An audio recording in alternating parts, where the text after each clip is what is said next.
दैवे स्वस्तिरस्तु नः स्वस्तिर्मानुषेभ्यः ऊर्ध्वं जिगातु भेषजं सन्नो अस्तु द्विपदेशं चतुष्पदे साण्डल्यावयवंसवारिदविधुं श्रीकौसलेशार्चकम् विश्वक्सेनयतेन्द्रदेशकपदद्वन्द्वारविन्दाश्रितम् स्वाचार्येषु यतौ जगद्गुरुवरे श्रीरामनारायणे नित्यं सक्तमतिं जगद्गुरुवरं श्रीवासुदेवं भजे।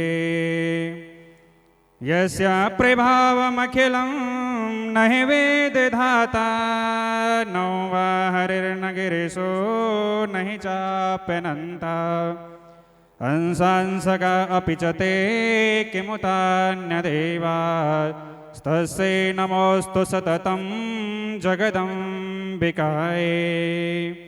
सत्यज्ञानसुखस्वरूपममलं क्षीराब्धिमन्धेस्थलं योगारूढमतिप्रसन्नवदनं भूषा सहस्रोज्ज्वलं त्रयक्षं चक्रपिनाकसाभयवरान् बिभ्राणमर्कक्षविं छत्रीभूतफणेन्द्रमेन्द्रबलं लक्ष्मीन्द्रसिंहं भजे। बोले वृंदावन बिहारी लाल के, जगजननी जगदम्बा मैया के, सत्य सनातन धर्म के, आसुदो शंकर भगवान के। परम मंगल में परात्पर अखिलेश्वर अकारण करुणावरणालय तड़त विनिंदत भक्तवांछा कल्पतरु पीतांबरधारी श्री बालकृष्णलाल की वांग्मयी प्रतिमूर्ति स्वरूपा श्रीमद्भागवत महापुराण ब्रह्म विष्णु शिवाराध्य माँ जगदात्मिका उनका सदमय विग्रह श्रीमद् देवी भागवत महापुराण एवं समस्त अष्टादश महापुराण भद्रमंडलोपरि आवाहित पूजित प्रतिष्ठित समस्त त्रैत्रिंश कोटि देवगण, पूज्य व्यासवृंद, आचार्य विद्वत मंडली, संगीतज्ञ विप्रगण, आगंतुक संत समाज, विद्वत समाज, प्रबुद्ध समाज, आबाल वृद्ध सज्जनों, आज इस पवित्र क्षेत्र में अष्टादश पुराणों एवं श्रीमद् देवी भागवत महापुराण का दिव्य आयोजन पूज्य आचार्य प्रवर श्रीमद् भागवत रूपी ज्ञान गंगा में अवगाहन करवाने वाले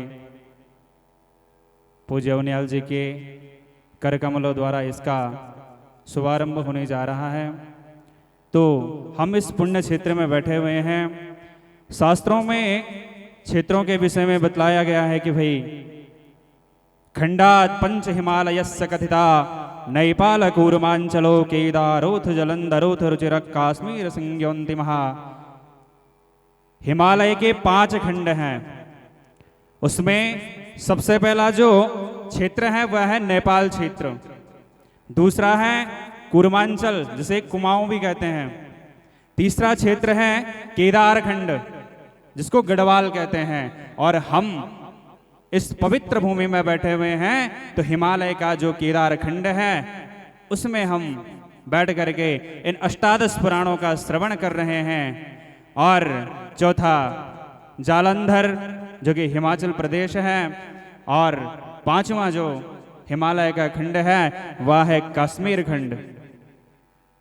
तो गढ़वाल क्षेत्र में हम बैठ करके जिसको कि केदार खंड कहा गया, केदार इसको क्यों कहा गया? क्योंकि यहाँ सीढ़ी नुमा खेत प्राप्त होते हैं, इसलिए इसको केदार कहा गया है। इस पवित्र माँ भवानी के दिव्य प्रांगण में बैठ करके 18 पुराणों की समयानुसार हम लोग विवेचनाएं, उनमें निहित धर्मार्थ काम मोक्ष प्रदान करने वाले तत्वों का श्रवण करेंगे। और श्रवण क्यों करना है? क्योंकि श्रुत्वा धर्मम विजानाति श्रुत्वा त्यजति दुर्मति ही, सुन करके हमारी जो मति है वह सन्मति बन जाती है। और नवदा भक्ति के अंतर्गत सबसे पहली जो भक्ति है वो भी श्रवणा भक्ति है। तो हमने 11 दिवसीय इस महा जो अष्टादश पुराणों का महाकुंभ यहाँ लगा हुआ है, इनमें हमने अवगाहन करना है, कथाएं श्रवण करनी है और जीवन में उतारना है, क्योंकि आत्मैक्य बोधेन विमना मुक्तिर, आत्मा के बोध के बिना मुक्ति संभव नहीं है। इसलिए हमने श्रवण करना है, विचार करना है और विचार करके जो हमारे लिए सदुपयोगी चीजें हैं उनको अपने जीवन में उतारना भी है। इन्हीं वचनों के साथ में पूज्य पाद नयल जी के और श्री कृष्णचंद्र भगवान के चरणों में मैं प्रणति निवेदित करता हूँ, वाक पुष्पांजलि अर्पित करता हूँ। बोले वृंदावन बिहारी लाल के, सत्य सनातन धर्म के। बहुत बहुत धन्यवाद, आभार श्री जोशी जी आपका। सभी लोग ताली बजाकर स्वागत करेंगे। इसी पंक्ति में आगे श्री विकास भारद्वाज जी, आप भी वृंदावन धाम से पधारे हुए हैं। आप सभी निवेदन केवल 3 मिनट समय का ध्यान रखेंगे। उसके बाद जो मुख्य पुराण हैं, 18 पुराणों का जो तिलक है श्रीमद् भागवत महापुराण, हम सभी लोग उनियाल जी के मुखारबिंद से श्रवण करेंगे।